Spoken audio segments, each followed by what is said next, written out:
নমস্কার। আজ নেহা অ্যান্ড স্ট্রাগলসে কোনো গাইডেন্স বা কোনো টিপস নিয়ে আসিনি, এসেছি ফুড ফর থট নিয়ে।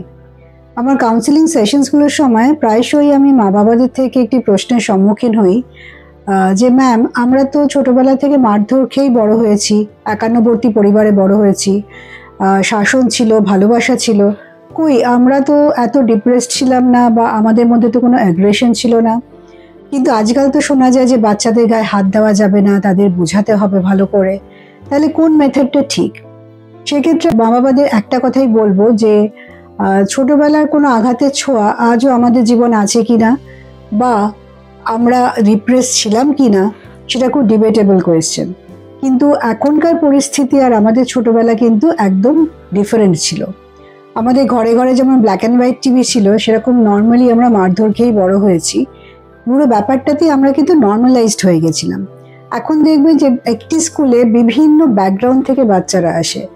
আমাদের সময় কিন্তু মোরাললেস আমরা একই ব্যাকগ্রাউন্ড থেকে স্কুলে যেতাম। তো এই ক্ষেত্রে আমি প্যারেন্টসদের কিছু পরিস্থিতি দিই।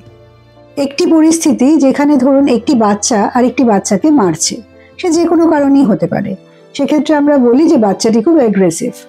দ্বিতীয় পরিস্থিতিতে একজন অ্যাডাল্ট আর একজন অ্যাডাল্টকে মারছে, কোনো বচসা, তর্কাতর্কি বা ডিফারেন্সেস অফ ওপিনিয়ন, আজকাল আমরা দেখতে পাই এগুলো। তো সেক্ষেত্রে আমরা বলি অ্যাডাল্টটি অ্যাসল্ট করছে এবং এই ধরনের ব্যবহার কোনো মতেই অ্যাকসেপ্টেবল নয়। আরেকটি পরিস্থিতিতে ধরুন কোনো টডলার খেলনা চাইছে বা আইসক্রিম খেতে চাইছে, সে সমানে জেদ করছে কিন্তু তার মা বাবা তাকে দিচ্ছেন না, তাই জন্য সে হয়তো রেগে গিয়ে বাবাকে কামড়ে দিল, মাকে মারলো। তো এই ধরনের ব্যবহার কিন্তু আমরা বলি যে বাচ্চাটি খুব আক্রমণাত্মক ব্যবহার করছে। এইবার আপনি ভেবে দেখুন যে একই কারণে আপনার কথা কেউ শুনছে না বা অবাধ্য হচ্ছে বা আপনার মতো করে চলছে না বলে আপনি বাচ্চার গায়ে হাত দিয়ে তাকে বোঝাবার চেষ্টা করছেন, তাকে মারধর করছেন। তখন কিন্তু এই পরিস্থিতিটাকে আমরা বলছি শৃঙ্খলা, অনুশাসন বা ডিসিপ্লিন। শুধু এইটুকুই বলবো যে ভবিষ্যতে যদি কোনোদিন এরম ধরনের সিচুয়েশন হয় যে বাচ্চাদের গায়ে হাত তুলে আমাদের তাকে বোঝাতে হবে, সেক্ষেত্রে আমার মনে হয় একটুখানি থেমে নিজেকে প্রশ্ন করা ভালো যে আমিও অ্যাগ্রেসিভ না তো, আমিও তাকে আক্রমণ করছি না তো, বা এটা আমার কোনো ফ্রাস্ট্রেশন না তো।